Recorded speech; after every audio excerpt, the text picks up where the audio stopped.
devices around the country, as well as people listening on ACB Media One. So we're running half an hour late tonight. We apologize for the technical difficulties, but that's how this thing happens. This is our first live primetime event. And there's always going to be something that has to get worked out in the wash a little bit, some kinks and holes in the boat, but we plugged them up and we're ready to set sail in just a second. So we are live on social media. And we are live now on social media. So good evening, everybody. Let's get this show on the road finally. My name is Tony Stevens, the Director of Advocacy for the American Council of the Blind. I'm just doing a mic check. We're coming in late. Can my attendees hear me okay? Yes. Muted, Kelly? Yes. Oh, wonderful. All right, great. Sound Thank great, you, my Tony. attendees. Sound great. I'm not alone. Listen to that. There's other people. All of those people waiting for us on the stream, wondering why there's no voice.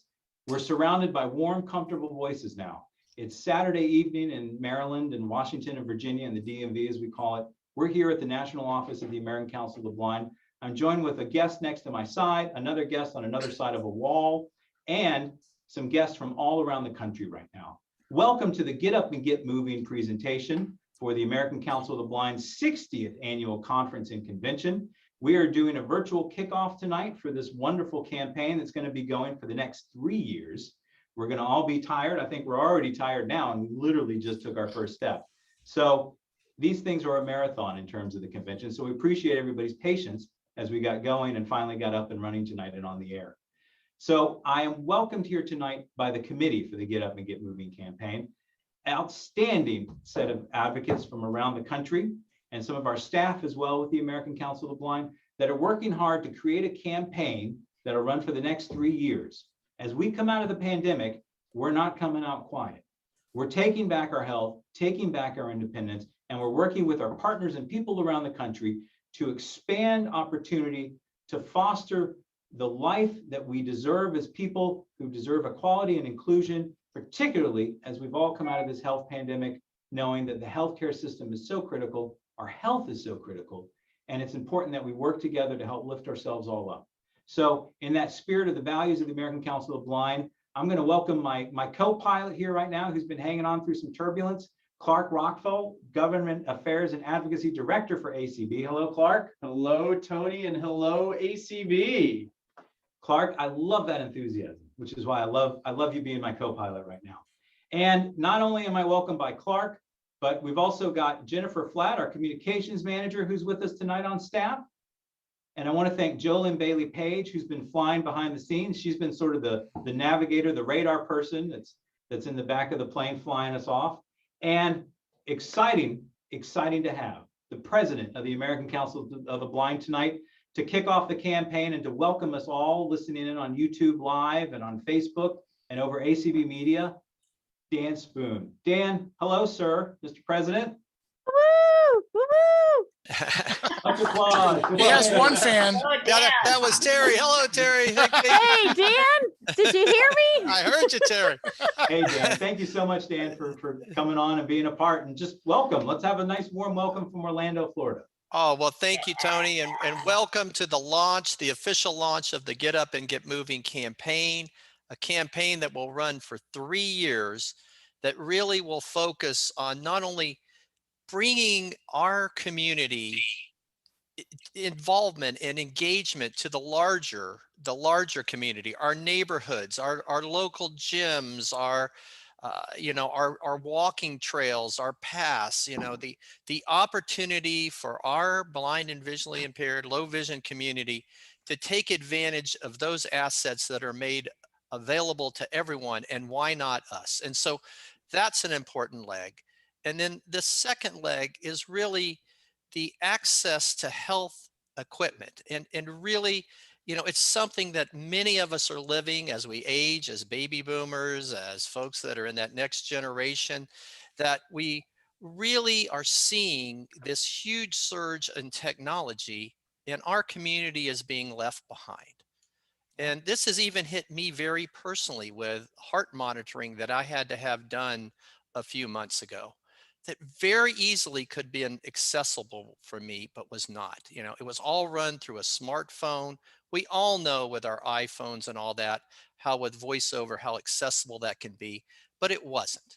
And I had to have a sighted colleague, a sighted friend, come and check to make sure my lights were green and my monitor was working properly. And it's not just that it's unfortunate, it's totally unacceptable. As blind people, we cannot stand by and let our health care be treated like we are second-class citizens. And so advocacy is a huge part of this campaign. Exercise and getting inclusion inside those common areas that our society takes advantage of, whether it be in a hotel or a gym or path, is also very important. And third, it's just a wonderful opportunity for us to engage in the larger community.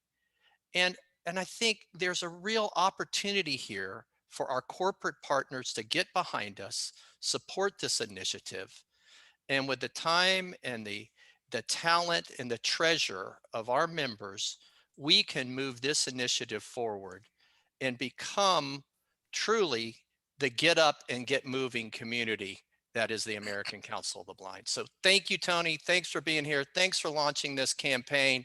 And all I can say is hip, hip, hooray. Go get them, guys. We can do Hip, hip, this and we hooray. can do it well. Hip, hip, Thank hooray, you. Dan. All right, excellent. Mr. President, thank you so much, Woo! Dan, and thank you for such a rousing and personal sort of kickoff to this event. I also want to welcome Eric Bridges, our Executive Director, who's here in our office today as well in Alexandria, Virginia. Eric, good evening. Good evening, Tony. I'm so happy to be here. I'm Thanks so happy much for that being here. I mean, kicking this you're off. only about 12 feet from us right now on the other side of the wall. Man, We gotta waving find to you. another chair. Maybe. That's what we need. We hear an So, echo, Eric. No, just. Yeah, no, but yeah, you know, Eric and myself and Clark and all of us on staff have been working closely with this committee that I'm fortunate about to introduce. You know, Eric, I'd like to just throw it to you real quick in terms of the advocacy and work that we've done for years, but the need to bring this to a larger spotlight. You know, we work behind the scenes oftentimes with a lot of these companies, but sometimes it's hard to get through. Large corporations sometimes have obstacles, roadblocks. They're designed to not always hear the voices of people, which is part of the reason of the campaign. Eric, I know you got your start in advocacy as the former Director of Advocacy and External Affairs for ACB before you took on the helm to be my boss, the Executive Director for ACB. Any words of advice and enthusiasm to get us started as someone who's been in the trenches for so long, to know that now we have the chance for the campaign to really amplify our voice? Well, this is the first time we've done something like this at this scale and with the communications channels that we have at our disposal to really communicate not just our wants, but our absolute needs. You know, our community has not been as visible out about in society, just living life as others. And there are multiple reasons for that, and we'll probably talk a little bit about that this evening. But you know, the lack of accessibility of, as Dan was talking about, you know, healthcare devices, durable medical equipment, and things of that nature. But then also the fitness, exercise and fitness arena. You know, the work that we've done over the last year with Peloton to make that their bikes accessible with a touchscreen user interface, you know, pretty tremendous. We've done this in other areas, Tony, you know that, and so does Clark. Both of you have worked in this arena for a while, and you know, we've been able to make what seemingly was the impossible possible. And I believe firmly that over the next 2 to 3 years, through this campaign and the advocacy component of it, the awareness of the needs of our community is going to go up, but also the creativity and ingenuity of this industry is likely going to be enhanced. And with our collaboration is one of our 5 core values, and we take it very seriously at ACB. It's part of our culture. Through the collaboration that we will have with either the durable medical equipment field or the exercise and fitness field, we will make significant strides. And in doing so, more of our folks are going to get to be more independent and ultimately take back their own health care. Fantastic. Eric, thank you so much. And that's what this is all about, taking back our health. Yep. I'm joined by an outstanding committee that is really helping us move this mountain, right? With the obstacles we know, and for many of us, it's been very personal, the challenges we've had with our health. We're excited to have an outstanding committee I'm going to introduce now. We're going to start with the chair of the committee, Tom Tobin. And Tom is from Cleveland, Ohio. Tom, I'm going to let you sort of kick off introductions for the committee. And we'll get a chance to hear about the 3 pillars that the campaign is going to be launching from our committee members in a few minutes. But first, let's get to know who's going to be launching this committee over the next 3 years. So Tom, I'm going to throw it over to you. Woo-woo! Our fearless leader. Yeah, I'm a fearless leader. So anyway, I couldn't articulate any better the mission and goal of this initiative than Tony, Dan, and Eric just did. So I'm not even going to try. But I will say I was very honored and privileged to be asked to chair this committee. And I will reiterate what Tony said. It's made up of some really remarkable, dedicated, and committed people. So I'm very privileged to have a great team around me. So I really appreciate everyone's willingness to help out. And if I might take a chance to introduce the committee, if that's okay, Tony. I'd like to do that. Yep. Because I think you all need to get to hear or get to know some of these folks, and you'll be hearing from some of them in more detail later. But our very effective and committed committee is made up of Dan Dillon, Connie Sims, Leslie Spoon, we heard, and Sheila Styron, and Terry Suarez. And we've met over the past couple months for a few meetings, and I said this from the get-go. When we launched our first meeting, I walked away from that first meeting just blown away at what all of our community members bring to the table. The chemistry was remarkable. People have amazing ideas. Their enthusiasm, their energy, and their excitement to get this stuff done is like, it's just amazing. It's remarkable to me. And so again, I'm very blessed to be able to help to lead our committee and get us through this initiative. You've touched on, it's a 3-year campaign and all the good things that we're going to be doing. And I don't want to steal anybody's thunder. So I would just like to say to everyone listening, we thank you for your interest. We thank you for your support. And most of all, we thank you for your participation, because we indeed want to get everybody up and get everybody moving. So with that, Tony, I'll turn it back to you, my friend. Tom, thank you so much. We were just adjusting the audio. We're getting some comments that the audio was too quiet here. So hopefully we're a little bit louder now for everybody. So thank you so much, Tom. We, as Tom mentioned, we have an outstanding group of people that I'm excited to be working with. Let's start with the 3 pillars, and then we'll break it down by our members who are really involved with all the pillars of this campaign. But it's going to give us a chance to kind of, parse things out. And then we'll kind of introduce people as we go through the circle on this, or the Hollywood squares, if you will, on the Zoom meeting right now. So we've got the campaign. It's public awareness. That's the first part of the campaign. The second part is advocacy, and the third part is partnerships. I'm going to go with public awareness because that's about being heard. And I love hearing the cheers of one of our members. So we're going to start back in Florida, where Dan's from, but 2 other Floridians that are helping to lead the public awareness campaign, Terry and Leslie. So let's start with Terry. Let's introduce yourself, Terry. Just for a second, where do you live? Why are you passionate about this campaign? Just maybe in like a couple of seconds, because I know we're all late on time. And then as well, we'll get into the details of the public awareness later. But, kind of what brought you to the campaign? Terry, how about you first? Well, Tony, it was an honor when you tapped me on the shoulder, and knowing that I'm involved in the community, and this is my first convention and doing a health checkup, and just with my connections, you said, hey, would you like to be part of this campaign? And I'm like, yes. And I have the honor of living in Clermont, Florida, where we are the city of champions. And in my backyard is the National Training Center for the Olympics and the Special Olympics. So this is right up my alley. I love getting up and get moving. You know, this is amazing, and we'll talk more later, but I Yeah. love my co-chair for our committee, and that's Leslie. Hey, Leslie.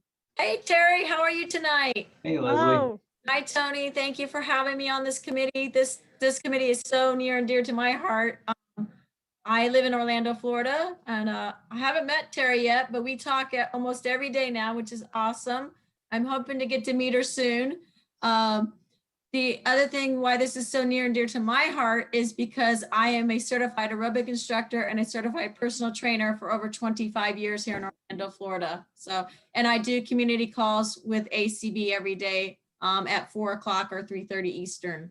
So this is very near and dear to me. So I'm excited. Thank you for asking me to be on the committee. And working as well on another key pillar, advocacy. Next to me is Clark. Clark, how about you introduce the chair of the advocacy committee for this? Because I know you've had a chance to work with her closely in other ways with advocacy. Definitely, Tony, and thank you. Hi, everyone. This is Clark, and oh man, if you're like me, I know our folks out there listening over ACB Media or ACB's social media channels, and our folks on Clubhouse and in the community. You just get chills listening to ACB President Dan Spoon talk about why this campaign is so important. But one of the reasons this campaign is so important, it's not going to replace, but it will accentuate and highlight the advocacy work of ACB, and the person leading the advocacy subcommittee of this campaign is also the chair of our transportation committee at ACB. Sheila Styron, how are you this evening? Well, I am well, and I guess I'm really, really thrilled to be here because when I was a little girl, I was always left sitting on the bench, but I always wanted to do stuff. And fast forward to now, I cross country ski and I walk a lot and I do yoga. And just in the past 3 months, I've run my first 2 4-mile running races. So this is something that you all may just know that I am extremely passionate about. So I'm so honored to have the opportunity, and I can't wait till later in the program when I can talk about the work that the advocacy committee is doing to get up and get moving. Fantastic. Thank you, Sheila. And working as well in terms of, I know with our partnerships, but we have Dan Dillon, who's the chair of our resource development committee, but I don't know if Dan was able to join. He was on for a while, but then we lost him. Dan, are you with us now? So folks, a lot of folks know Dan. He was one of the starters of the Brenda Dillon Memorial Walk, which is the annual ACB walk. That's actually in memory of his wife, Brenda, who passed away several years ago. And Dan has just been a strong proponent for health and wellness. That's why he got the walk started, himself a diabetic, but working as well closely on partnerships as well. Connie, out in South Dakota, Connie Sims, how are you doing tonight, Connie? I'm doing great, Tony. Thanks. Fabulous. Yeah. Tell us a little bit about yourself and sort of your passion for health and wellness as well.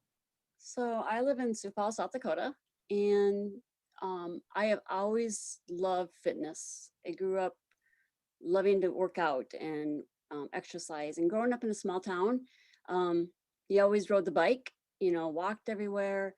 And being in a rural area, you still do a lot of walking and biking, you know, some people bike. So it's huge. I am a retired medical massage practitioner. So healthcare has always been huge, close to my heart. So I do some of the holistic stuff, but I really look into the medical part. And I just think that fitness and health is so important. And diabetes runs in my family. So that's always been close. Heart issues run in my family. So I just always have loved health and fitness. Fabulous. Connie, thank you so much. And we're so excited to have you on the committee as well. Who else do we have? I think Jennifer, are you on? Any other committee members? I think that's our full-fledged committee. I am on. How is everyone doing?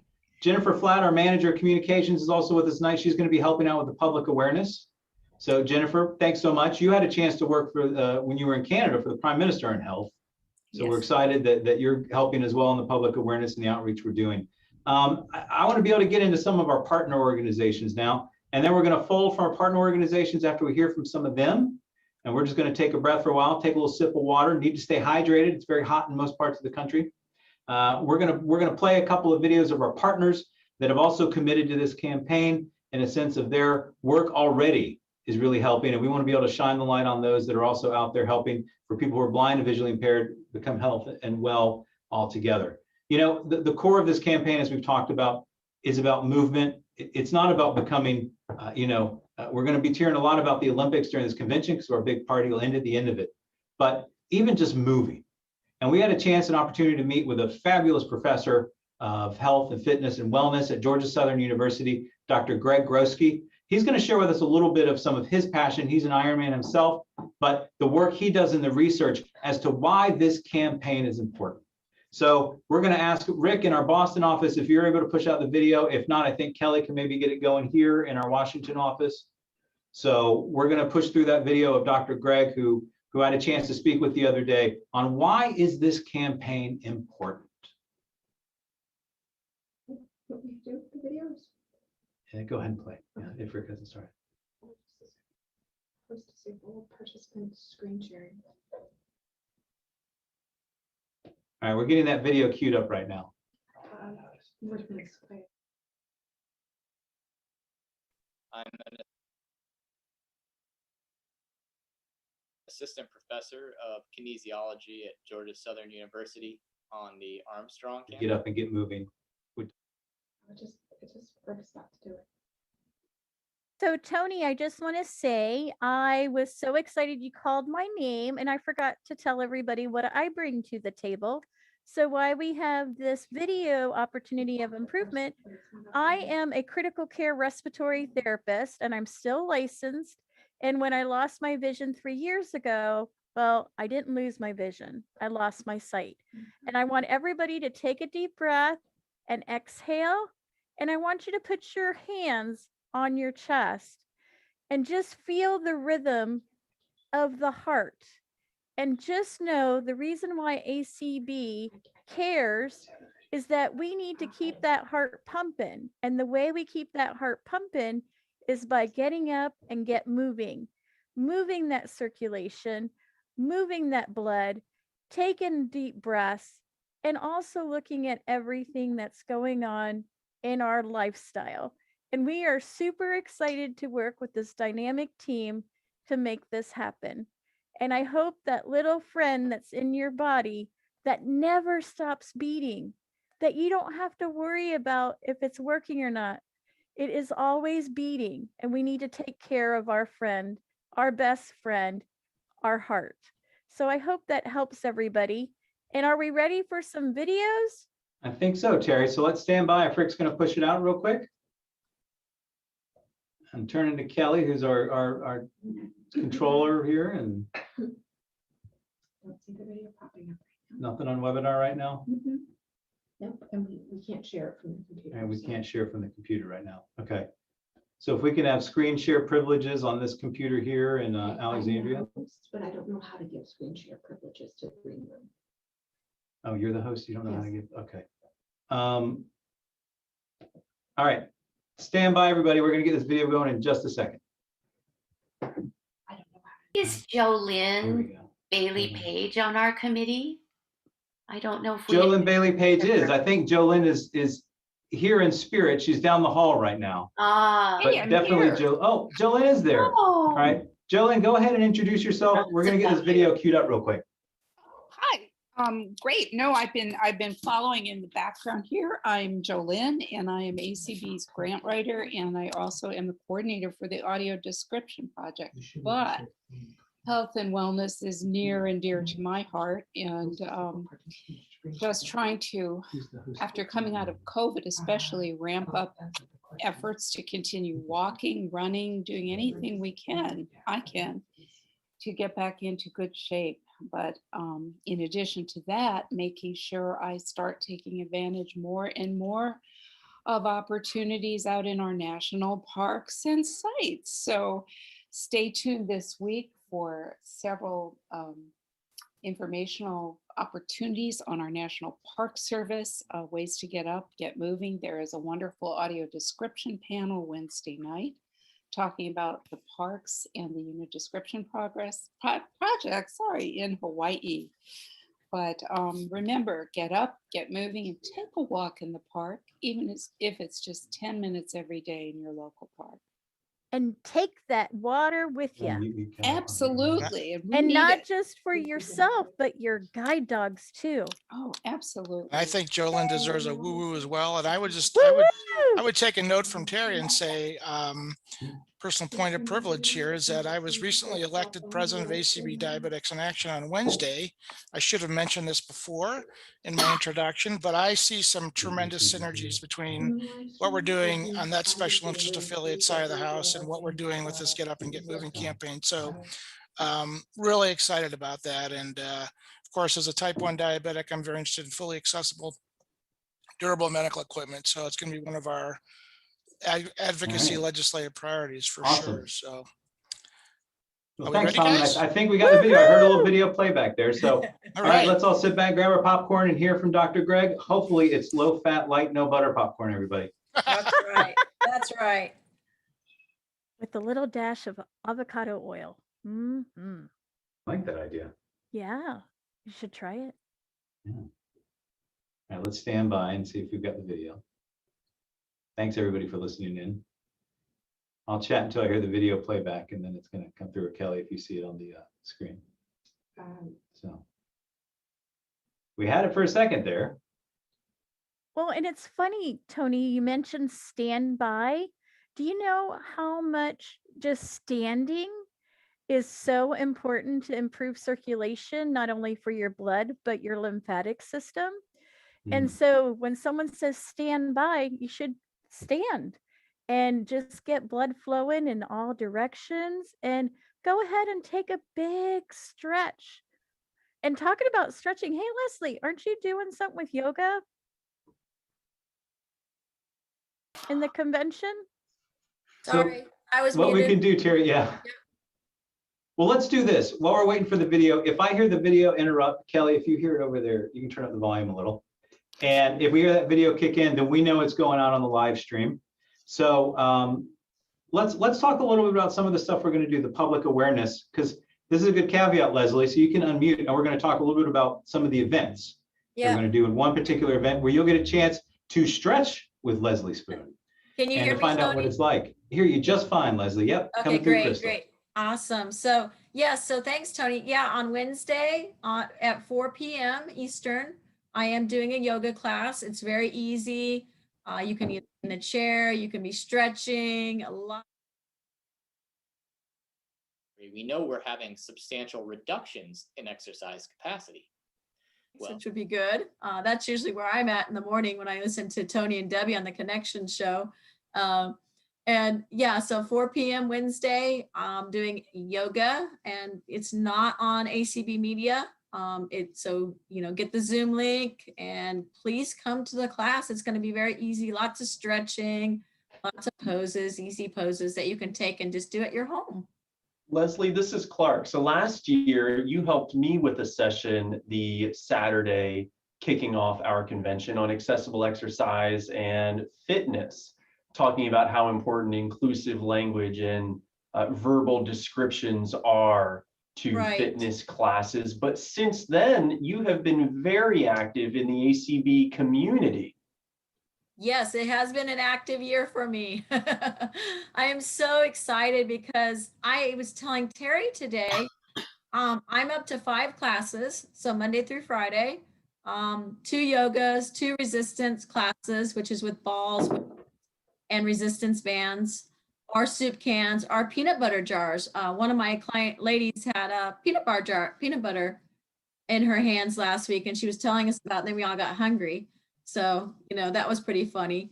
But yeah, and then I do a happy hour cardio on Friday. So it's a lot of fun. It's so exciting, and it's, Monday and Wednesdays at 4 p.m. and Tuesday and Thursday and Fridays at 3:30 p.m. But I was telling Terry Clark today, when we were chatting earlier, and I was on the treadmill, she was on her bike, and I said, hey, this has been so exciting for me because my clients here in Orlando have gotten a little bit older and they're in the pool now. So I don't really personal train them much anymore. I do in the pool, but my clients in the ACB community has given me back something. It's given me a chance to train them and use my traits and just really, brush up on my skills and teach them what I know. So it's really been a win-win for both sides, and it excites me and just really my passion. Excellent. Leslie, thank you so much. Yeah. And one of the things that's exciting for the public awareness part of this campaign, we're going to be holding events out around the country. Our first event will be October 15th in New York City, but that's the same weekend. It's on White Cane Day, but that's the same weekend that we're having our state convention in Buffalo. And Leslie, you're going to be up there in Buffalo, I believe. There's going to be some programming that'll be coming out that you're going to be working on, but we're excited that you're going to be people that are going to be up in Buffalo are going to have a chance to meet you one-on-one. And it's not going to be virtual anymore. It's going to be in real life, which is fantastic. I know, isn't that going to be exciting? It is. We're going to do a circuit class at the New York Convention in Buffalo. So, because we're going to be inside, because I'm a Floridian and it's going to be probably cold. Yeah, I know. Probably still be snowing. So I hope everybody signs up. Keep in mind, keep your eye out for the New York Convention blurb, and I believe there'll be something on that to sign up and come to the class, come to circuit. And then we're going to have something as well in Washington, D.C. during our leadership conference tied to the campaign. And then later we'll be on the West Coast later that spring. So we're excited for the public awareness. It's about getting out there and educating people, talking about stuff. The advocacy, Sheila and Clark, talk to us a little bit about some of the key things that advocacy is going to be focusing on. I'm really happy to. Yeah. It's we've had a couple of meetings so far, and kind of an interesting way that our chairperson Tom has set things up that I think is working really well. We have committee meetings, subcommittee meetings for our different pillars, but everyone from the committee, anybody from the committee who wants to participate when they can. So we've got a lot of good blood and energy flowing through these meetings. And I'm really pleased to be able to help lead this effort. Like I said, I feel like I've come a long way from sitting on that bench. And as we've mentioned a little bit, ACB has done a lot of really great advocacy in the past.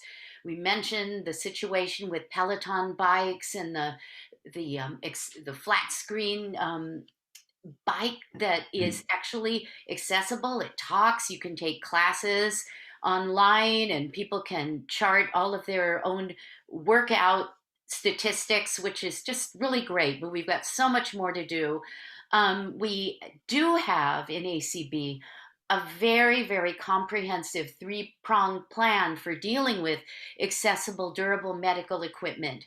But I think that this campaign will give us the opportunity to really bring it all home, to get around all those bases and finally make some of the corporations and entities we need to get on our side sit up and take note and listen. And then I'd like to mention the Exercise and Fitness for All Act, which in 2020 was introduced by Senator Tammy Duckworth of Illinois. And we didn't quite make it to the finish line with that last year, but ACB cares about that so much, and it's such an important piece of the advocacy pillar of the current campaign that it was actually one of our advocacy imperatives, or one of our legislative imperatives in the winter. And I think it goes beyond that. I have a feeling that we're going to get another opportunity to work on this. So I want everyone to stay tuned, cross your fingers. And speaking of fingers, the helping hands to healthiness. Yeah, one of our meetings, we talked about the fact that, as advocacy, we're sort of a really big helping hand to this process. And so we have come up with 5 initiatives, and I want you to help me go through them. I want you to indulge me. It might be a little silly. I want everyone to hold up your thumb. It's the thumb drive, and it points toward accessible transportation. We can't do any of these things, get our health care, get our exercise, take care of any of our, we need transportation. We need to get to the gym. We need to get to doctor's offices, whether you live in a rural or an urban environment. We need more sidewalks. We really need access to transportation. Let's add our pointer finger because it's going to point the way toward accessible exercise equipment. We've mentioned the Peloton a couple times, but look at all that equipment that's out there with flat screens. We can't turn it on. We can't speed it up. We can't slow it down. We can't climb the hill unless we, get someone to label it for us. And we need this stuff in the gym. We need it in our homes. We need it in hospitals, rehab centers, hotels. We need, wow, we need exercise partners. We need running partners. We need captains, people, tandem bike captains. I can't ride that tandem bike by myself. And then if we add our next finger, the tallest, longest finger, this is a very long reach, but we really need accessible medical care. We need medical facilities to be accessible. We need our medications to be accessible. We need to be able to read those labels. We need to be able to keep track of our medications. We can't be mixing them up. We need accessible communications. All those forms we have to fill out before doctor's appointments, while we're there, when we're done, when we're getting into the hospital, we really need. And then not to forget those electronic portals. We need to work on accessibility for those. So often now they want you to check in electronically before you go to the doctor. Then let's add our fourth finger, our fourth initiative on the advocacy subcommittee. So let's put a ring around that fourth finger, because it's really important, because that is the need for accessible nutrition information.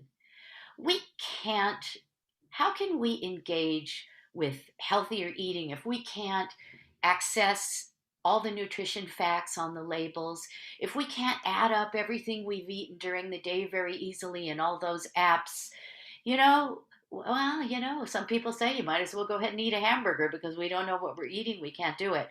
So we need to make that better, because you've all heard this before, and it's really true. We are what we eat. And then last but not least, but not littlest, the little pinky.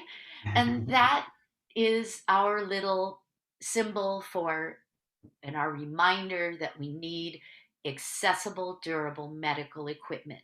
I mentioned that earlier. ACB has been working on it, but now is our chance to really go to these companies and say, look, we have this campaign. This is so important. How many people do you know who are blind because of diabetes? And this is a really serious issue. And when we can crack this nut, we will be more in the pink. So I just want to reiterate that sitting is better than standing if you can do that. Walking is better than standing still. And it doesn't take a lot to make a huge dent in your health and in improving it and going the right direction. So I want you to all join me in one final thing with our hand. Hold it up. Let's give a big 5 to everybody out there and to each other. And let's all get up and get moving. I love it, Sheila. That is fantastic. Yay. All right. I love that. And thank you so much. In terms of the partnerships, a lot of us all collectively are working to reach out to the organizations that we engage with through the American Council of the Blind. And those partnerships are going to have folks like Vanda, who we're going to hear from, I think, shortly. I think we got a video up and running. Is that right, Kelly? Not up and running, but just ready to go. Has it ready to go? So. All right. Well, we're going to hear, about a little bit about what Sheila talked about in terms of, how little can go a long way, right? And what incremental steps we need to take. and how much of a dramatic impact that can make on our life. So we're going to hand it over to Rick up in Boston, who's going to see if we can play this video now from Dr. Grosky at the Georgia Southern University. Kinesiology at Georgia Southern University on the Armstrong campus in beautiful Savannah, Georgia. I am also the director of the Exercise Physiology Laboratory, and so in my position, I teach classes related to exercise, human movement, and wellness, and then conduct research. Particularly, my research interest is a bit broad, but it really does focus on the impact of physical activity, exercise, and nutritional interventions on really the promotion of human health and helping individuals live not only longer, but hopefully healthier lives. I did my doctoral training at Ball State University in Muncie, Indiana, where I studied aging skeletal muscle and looking at what happens to skeletal muscle as we get older. And really, we kind of focused on two different paradigms there. We looked at athletes, so elite athletes, people who were setting world records, and then older adults. And we basically asked the question, how can we take what we learned in these elite athletes and apply it to make these older adults live healthier, longer lives and keep them moving? Then I did a postdoc up in Tufts in Boston, where I studied the impact of actually the gut microbiome, which is the bacteria, archaea, viruses, and eukaryotic microbes residing in our gastrointestinal tract, on basically these age-related changes in skeletal muscle. So that's a bit about my academic background. I live here in Savannah with my wife, Brianna, and our lovely daughter, Grace, who's 2 years old.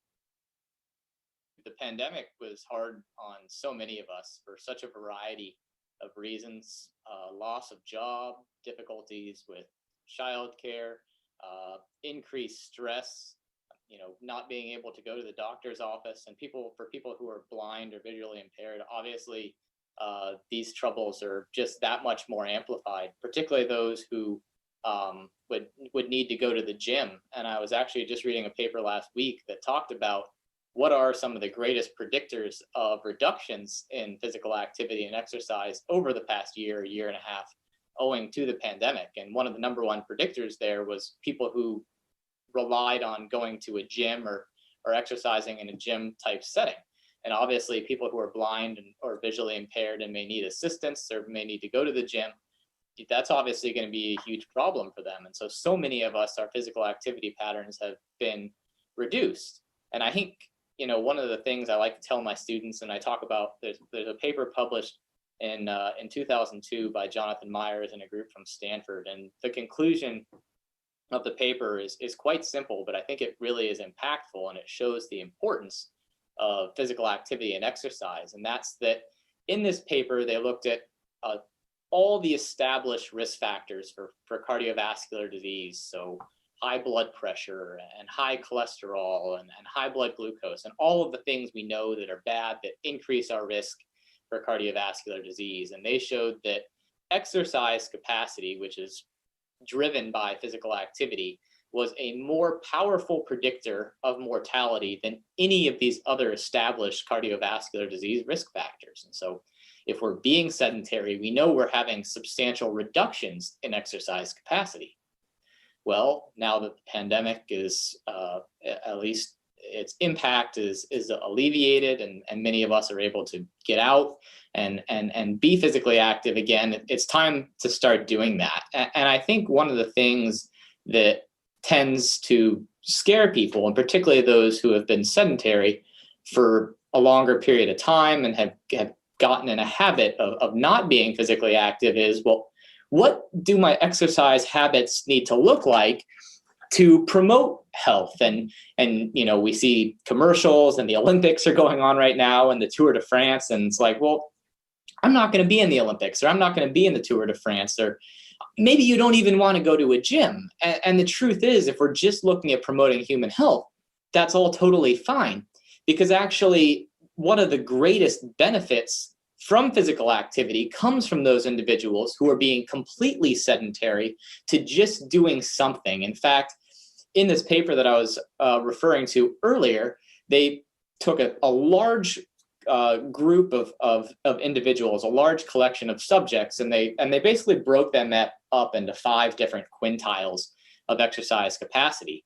And then they followed them for a period of time and looked at their risk of death. And they saw that compared to the subjects who were the most fit, these are the really high achievers, exercising a lot, really high subjects, those who were the least fit had somewhere between a 4 to 4.5 increased relative risk of death. So that's a lot. But what they saw is that the subjects who were the least fit, if they went from doing absolutely no physical activity just to doing some, just getting up and walking around, and you don't necessarily need to even be getting to 10 to 12,000 steps a day, but just get some physical activity.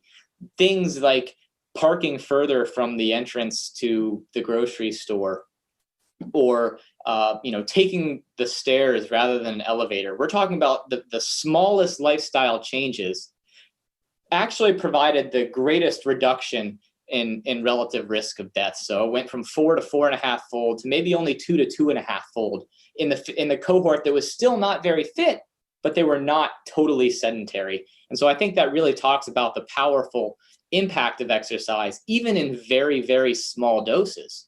And kind of to that point, when we're doing exercise, it doesn't necessarily need to be in these large hour-long chunks. We can do this exercise in 2, 4, 5, 10-minute increments throughout the day. If we don't want to necessarily go for a walk for 30 minutes, we've been sedentary for a long time, or ride a bike for 30 minutes, it's just as good to maybe before each meal, we ride the bike for 10 minutes. That's going to provide really the same or comparable health benefits to exercising 30 minutes.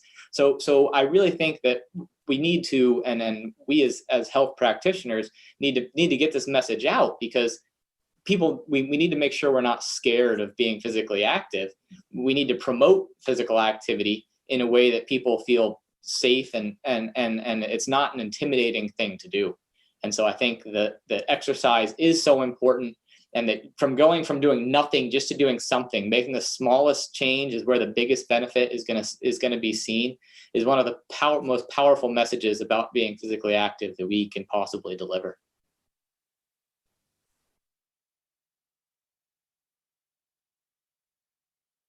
Much up in Boston for being able to get that video finally out there. Fantastic words from Dr. Greg. I can't say enough. A little bit can go a long way. And I myself, with my COVID-19 pounds I've gained over the past year, if about that, maybe a little bit more, have just been started walking, and the little things we can do. It takes a lot. And my committee, we're going to come back in just a couple minutes with another video. Rick, if you get the Vanda one queued up. Part of healthiness as well is a well of mind. It's one thing to move. It's another thing to have the will to want to move. And, one of our partners, Vanda, has been really excellent at pushing the non-24 issue, which is a commonality amongst a lot of people who are totally blind. And it's something that really resonates to our community in the work they've been doing with non-24. There's a video from Vanda we want to share because they're one of our corporate partners, our first health hero that we're having. But they have an important message that I think is worth everybody hearing, because if you're not sleeping well, you're just going to sit around on the couch all day and be a sloth and not want to get up and get moving. The mental health side of this is one of the huge things that impacts our blindness community. So Kelly, when you see that video pop up and get ready to go, let me know with Rick. Rick, thank you so much. If you can pop in that video, it's the next one in the feed there. And we'll be working towards getting a chance to hear from our folks at Vanda, our nurse practitioners. They're available at the ACB Exhibit Hall. If you check out our exhibit tab at acbconvention.org, you can find out what office hours they have. Also, if you listen to the exhibit channel on ACB Media, and all this information is available at acbmedia.org, you can find out the calendar that shows all the invites, as well as find out what channels we're airing our exhibitors on, and they have their exhibit feed as well. So, hello and welcome, ACB members. Vanda has greatly appreciated the partnership with ACB over the years, and it's a privilege to participate again this year. This opportunity is valuable to provide awareness of a very rare condition called non-24 that affects mainly individuals who are totally blind or visually impaired. I would like to mention congratulations to ACB for celebrating your 60th anniversary. What an accomplishment to know how much of an impact this organization has made over the years to you as members. I would like to introduce our nurse educator team. Myself, Shauna Jatho, nurse educator covering Southwest, Northwest, and West states.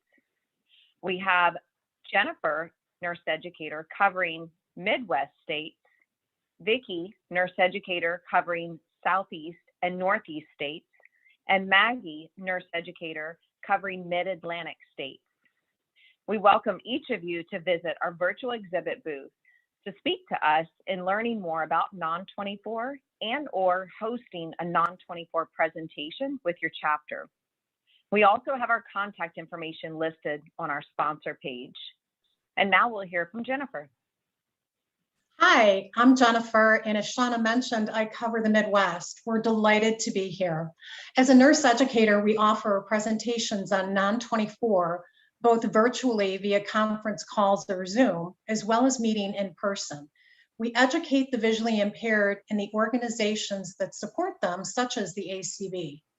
Some of the other groups we present to include independent support groups, rehab and training centers for the blind, manufacturers, rail clubs, centers for independent living, and other social services organizations.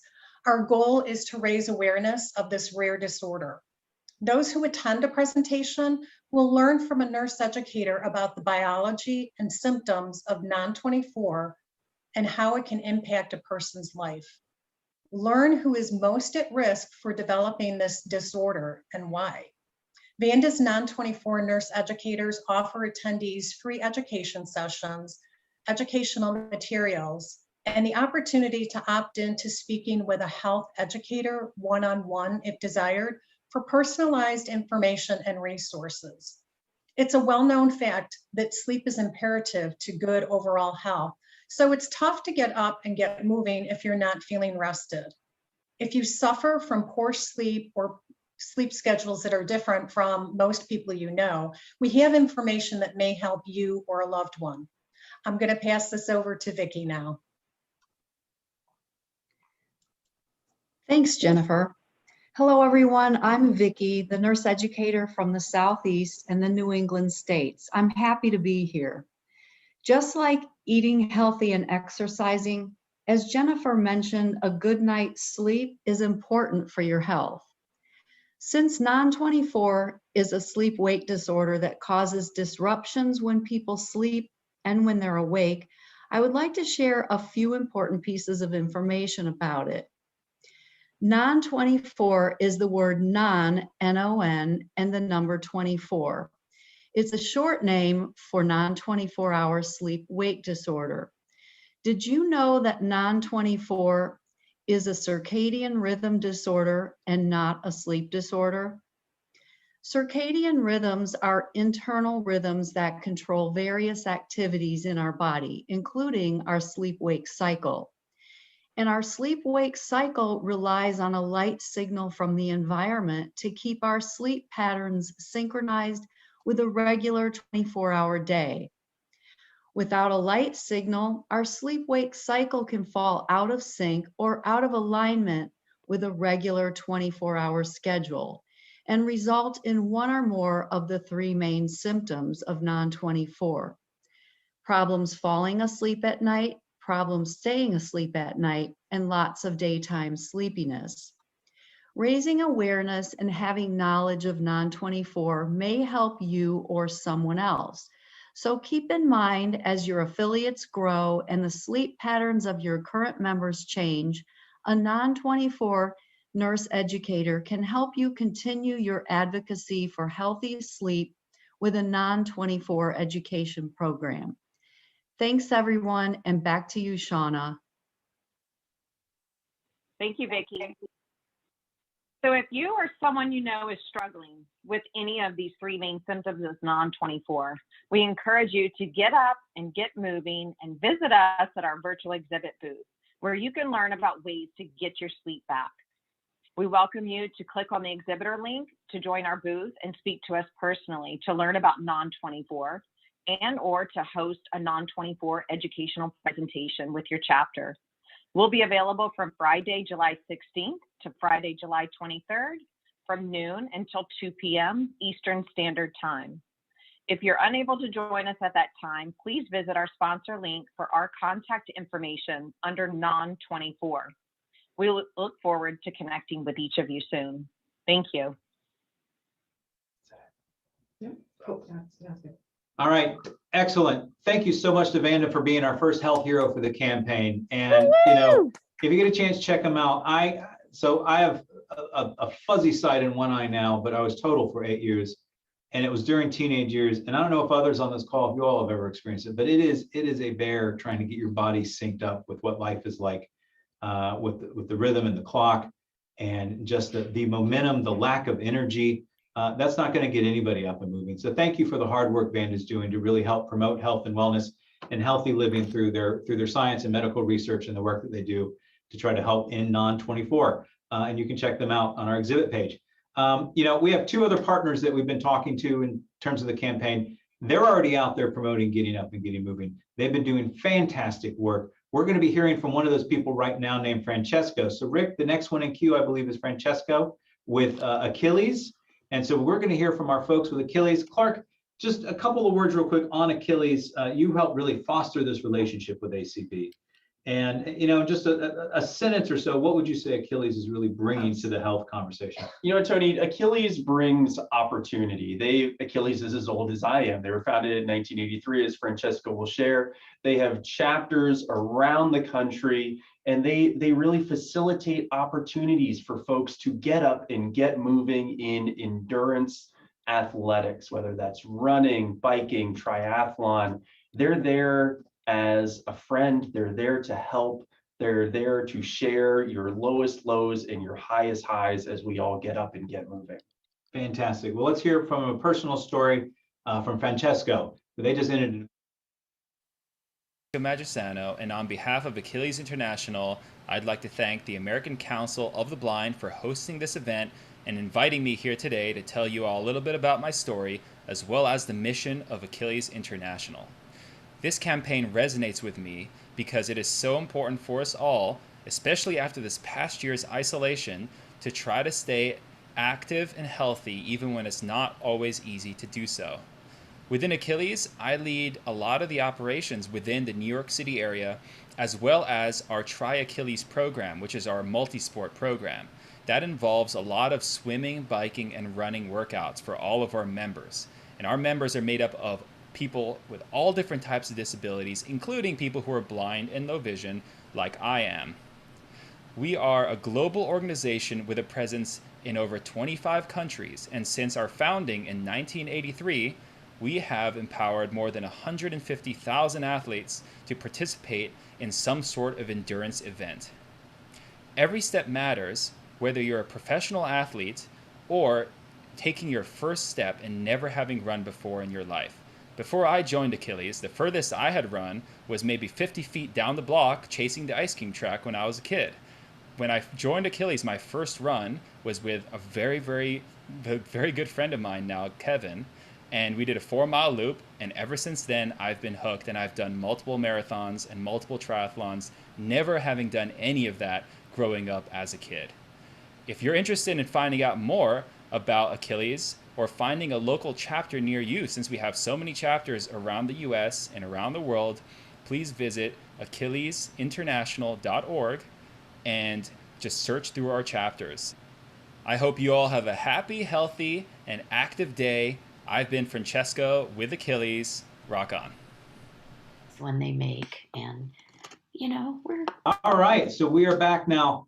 Thank you so much to Achilles and to Francesco for sharing that incredible, story, his personal experience with Achilles. So we're excited to be, as we hold these events, we're excited to be working with Achilles, and hopefully folks can meet them personally as we're holding our in-person events. We're going to talk about one of those later on. That's going to take place again in October, where we can get a chance to meet folks firsthand, actually be in the place where Achilles is headquartered. But before we do that, we want to hear from one more of our folks that we've been engaging with this campaign. And we're going to be hearing a little bit more about them later in the week. Again, Clark, I'm going to turn to you because this is a group that you are very closely personally tied to. I'm excited that thanks to Clark, you yourself, do you want to share a little bit about your own experience with this organization? Absolutely, Tony. So it was USABA that got me started in tandem cycling in 2006. At that time, I had no idea that that would lead to the London 2012 Paralympic Games.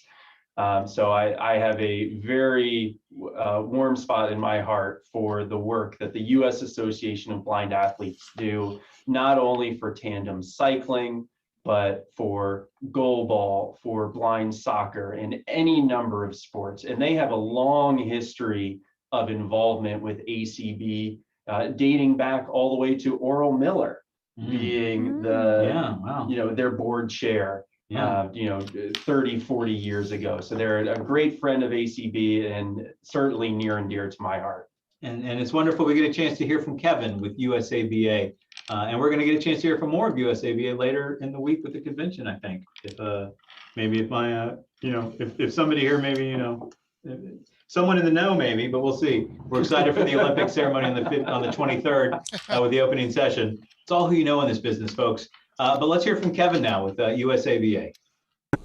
Hi, everybody. This is Kevin Broussard, Programs and Finance Director at the U.S. Association of Blind Athletes, otherwise known as USABA. So excited today to be on with you for this incredible event and to tell you a little bit about our organization, a little bit about my own personal story as well, and glad to offer you some resources to help you along your physical fitness and health path. I was born blind. I have a very rare retinal disorder, somewhat similar to Stargardt's. I actually had some genetic testing done recently, and I have a mutation of a few different diseases, but whatever you want to call it, I've been blind since birth. And at a very young age, I was the target of ridicule at school. I was bullied constantly. The kids at school referred to me always as the blind kid. That's what I was known for. And I was going down a really dark road. I was had some mental health issues when I was a child. And again, just the bullying really piled on. And there's this constant focus on my disability and what I could not do. And as I grew older, I realized I needed a positive outlet to help me focus on my positive attributes. And I was able to find that through sports. When I was a freshman in high school, I wanted to join the track and field team. And I went to my coach and I said, hey, I want to join the team. And he told me something that a lot of blind people have heard in their lives. He said, Kevin, you cannot do this because you're blind. He was afraid I was going to get hit in the head by a discus or a shot put, and he didn't want to deal with that issue. And at that point, I had a really flight or fight moment in my life where I had to decide to advocate for myself, and I'm glad I did. I went back for 2 weeks until he finally said, all right, Kevin, we'll let you on the team even though you're blind. And I'm glad I did, because looking forward, I've gone on to win 3 world titles in track and field. I have the American record in the discus. And after that, I spent a few years competing internationally in the sport of judo, where I was a national champion and a three-year member of the national team for USA Judo as a heavyweight.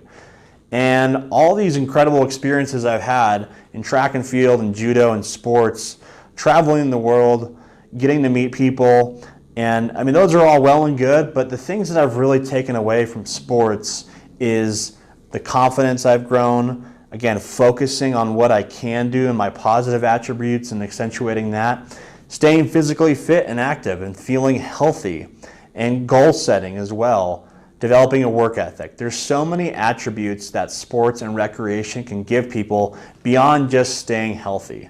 And I'm really a living proof of that to show the impact. And so working at the U.S. Association of Blind Athletes, obviously I have a very close personal connection to this organization. And it's an organization that really can help any American who is blind or visually impaired, who's trying to get fit, who's trying to get active. And if they want to compete at a high level, we can help those people do that as well. Whatever your goal is, USABA is here to help you with resources, guidance, and contacts to make sure your goals are achieved. And we do that in a few different ways. We run sport programming in 10 different sports, winter, outdoor sports, endurance sports, you name it, we probably have some programming in it. And we've been doing this since 1976. That's when the organization was established. And over that time, we've really become the leading resource and expert for sports and physical activity for Americans who are blind and visually impaired. And again, we have programs with people that are as young as 3 years old all the way up to early 80s and everything in between. People that are simply trying to get off the couch, trying to get more active, all the way up to individuals who are trying to compete at the highest level of the Paralympic Games on the international circuit. In fact, this summer, our men's and women's goalball teams will be competing at the Tokyo Paralympics starting August 25th. For those of you who are not familiar with the sport of goalball is, it's a team sport for blind and visually impaired athletes. It's played in over 100 countries. The sport is played on a volleyball-sized court, and you have 3 versus 3. The ball itself is about the size of a basketball, weighs roughly 3 pounds, and has bells inside of it. So that way athletes who are blind and visually impaired are able to locate the ball by hearing the bells itself. Also on the court is wire, tactile wire, so athletes can get orientation to where they are on the court. It's a really incredible sport. If you've never had a chance to take it in, I recommend you check it out, and definitely cheer on Team USA on their road to Tokyo. August 25th is when they're starting off. Our men's team won a silver medal at the last Paralympic Games in 2016, and our women won a bronze medal in 2016. So some really great performances and athletes we have representing Team USA Goalball here in Tokyo next month. So make sure you check that out. And then on our grant programming side and the other things that we're doing to help blind Americans get more fit and active, we have a program called the National Fitness Challenge. And the National Fitness Challenge is a program where we provide Fitbit wearables to usually 400 to 500 Americans per year. So they have the tool to track their activity levels and see where they're at, see where they're progressing. There's a big component of staying active, which is called social fitness. That's where you're connecting with people through the Fitbit app, through social media, to encourage each other to stay active. And on Fitbit, they say you should strive for 10,000 steps a day, but everyone's a little different. You might get a Fitbit on and realize that your average steps per day are 5,000.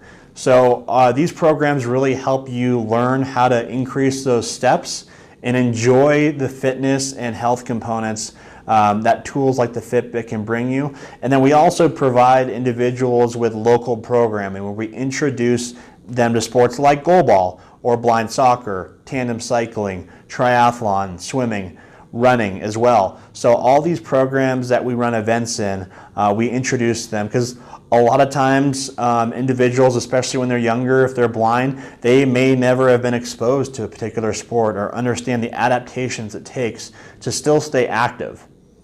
And so really with those programs, we're able to help any American who wants to be active, whether they're just kind of an average Joe and they want to lose a few pounds, or they want to stay active so they build a lifelong sustainable healthy lifestyle and everything in between. So that's where U.S. Association of Blind Athletes really comes in, is to help people achieve their goals, to help improve their lives through sports and physical activity. So really encourage you to check out our website. usaba.org is a great place to start for resources, contact, and information on any particular sport you are interested in, or you can follow us on social media as well. Our Facebook is United States Association of Blind Athletes. So thank you again for having us as part of this incredible event. Go to usaba.org for more information, and make sure you cheer on our goalball teams and other blind athletes here at the Tokyo Paralympics starting August 25th. Thanks, everyone. Awesome, and thank you so much, Kevin, and everybody at USABA. Clark, thank you as well for helping to really foster that relationship. It's such an outstanding group. So yeah, USA, exactly. Yeah. Go Health. So we've had a chance to hear from some amazing people tonight. Committee, we're so excited with what's on the horizon for us. Let's talk real quick, just immediately. well, one thing, well, we were talking behind the scenes, Sheila, you actually have been engaged with Achilles. Is that right? That's right. Achilles just in the past year started a chapter here, and I've been begging people to run with me forever, trying to keep myself together in case I got a partner. And finally, Achilles is doing it. I've been in 2 4-mile races in the past 3 months, and I like walk a half a mile and take an hour bus ride to get to where we practice. That's how devoted I am to it. Awesome. I love it. Thank you, That's Achilles. exciting. And thank you, Achilles. Thank you, USABA. Thank you, Vanda. We got a lot, thanks to their support, thanks to Vanda's corporate support. We've got a lot in store for us at the convention around the health and wellness track. You can check that health track out at acbmedia.org for all the times. What's a real quick preview? I know we got a lot of stuff around diabetes, Tom, which is personal for you. So talk a little bit about just real quick on what we got on the agenda for diabetes awareness and nutrition and things like that. Yeah, well, thanks so much, Tony. We have a very robust convention program for ACB Diabetics in Action. It starts on Monday, the 19th at 2:30. Our first track is on Diabetes 101, which will go to 3:45. That's Thriving Well with Diabetes. The second track, also on Diabetes 101, is more around self-management with diabetes, especially when you're living with diabetes and vision impairment. So that's Monday. Tuesday, we've got 2:30. Our first track is on nutrition. We'll have all these folks are professionals, certified out the, as you can imagine, they're all very professional. And our new second vice president, Jeff Bishop, will be part of that track. And then in the afternoon, we have a fitness track, which will be with a gal named Karen Kemmis. Yeah, Karen Kemmis, and I couldn't resist, Tom. that's all right. And Steve Bauer from California Council of the Blind will be there. And then on Wednesday, we round out our amazing program with the 2:30 track will be none other than Clark Rockfall, our Director of Advocacy and Governmental Affairs, along with our current president, Chris Gray, who's the outgoing president, and they will talk about all things advocacy, of which Sheila just gave you an amazing repertoire. Yeah. And then we'll close out the ACB Diabetics track on Wednesday afternoon with what I think is one of the greatest parts of ACB Diabetics in Action, and it will be a panel discussion with people who are living with all different types of diabetes, type 1, type 2, people that are using different technologies like continuous glucose monitors and all these different things. But our attendees will get to hear right from the people who deal with vision impairment and diabetes on a daily basis. And my personal view is that the peer-to-peer sharing in ACB Diabetics in Action is one of our most effective ways we can help each other. So come join us. It's going to be a robust program, and we'd love to have you. And then you can send them my way, Tom, at 4. Yeah, close it out with some slow down and yoga and everything. There you go. Fantastic. And we got the stuff on Friday.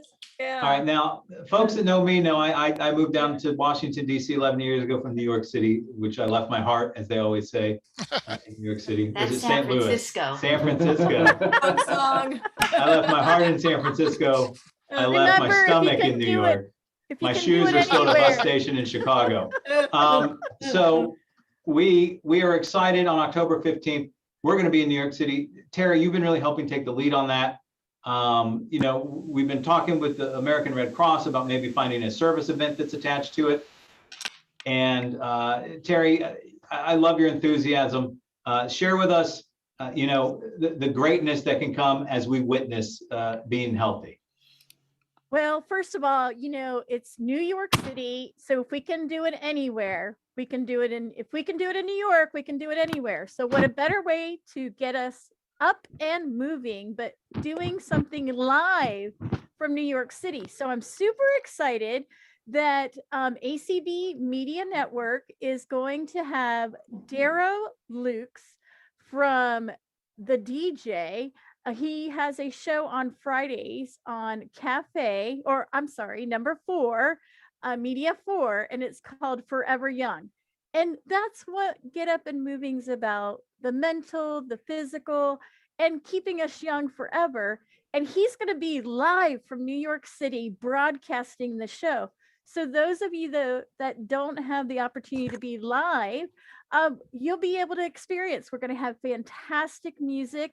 Daryl Lukes, and I believe his counterpart's going to be a little bit of help with picking is Lucy Edmonds. I think some of you guys may know her as well as a community voice. So super excited that we're going to have that musical aspect, because for me, I love Leslie and she loves to be walking and running and all that stuff. I'm the dancer. Yeah. And I love to turn on the music, and no matter what mood you're in, you just start tapping your toes. You just start moving those hips.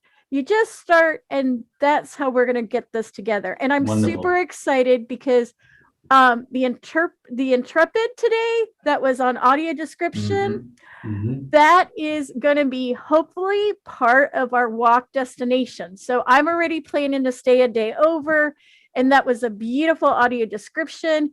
And then we're also going to do the event and have the Freedom Tower, because what a better way to show getting freedom from the pandemic and freedom to show the world that just because you may have less sight or no sight, that's not going to stop us from getting the freedom we deserve to get up and get moving and be healthy. To move through society like everybody else. So fantastic. Exactly. Yeah. And super excited.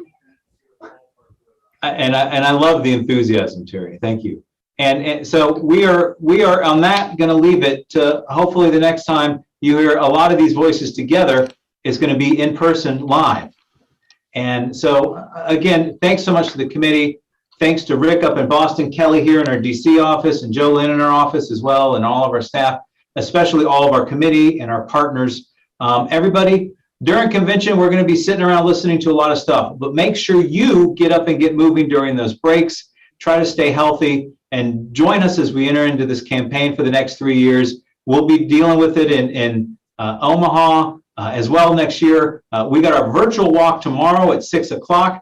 I think the last thing maybe we can go out with on is a message, a little commercial, if you will, from Donna Brown, who's going to share with us a little bit about the walk. Tomorrow is our walk at 6 o'clock. It's the way we're going to kick off the event for the convention. But let's just close with Donna. If we've got that queued up, it's just audio. If not, I will make the plug for Donna. We'll give 10 seconds and see if Donna's queued up. And if not, then we'll do the plug on Donna's behalf. Everybody, let's tap.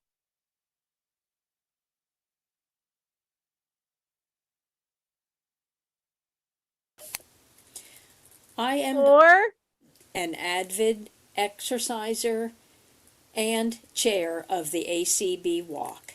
To coincide with ACB's Get Up and Get Moving campaign, the theme for the 2021 ACB Brenda Dillon Memorial Walk is Get Moving Together. This walk event serves two purposes. First, it is an opportunity for ACB members to raise much-needed funds for both the American Council of the Blind and its affiliates or committees. Second, and more importantly, the walk is designed to encourage ACB members to move, no matter how fast or far. Join with us for our virtual walk at 6 o'clock p.m. Eastern Time on Sunday, July 18th. ACB members will be moving around in their home communities throughout the country. Some will be on treadmills of various shapes and sizes. Some will be pedaling exercise bikes or striding on ski machines, and others will walk around their neighborhoods. And now for the fundraising piece of this year's walk.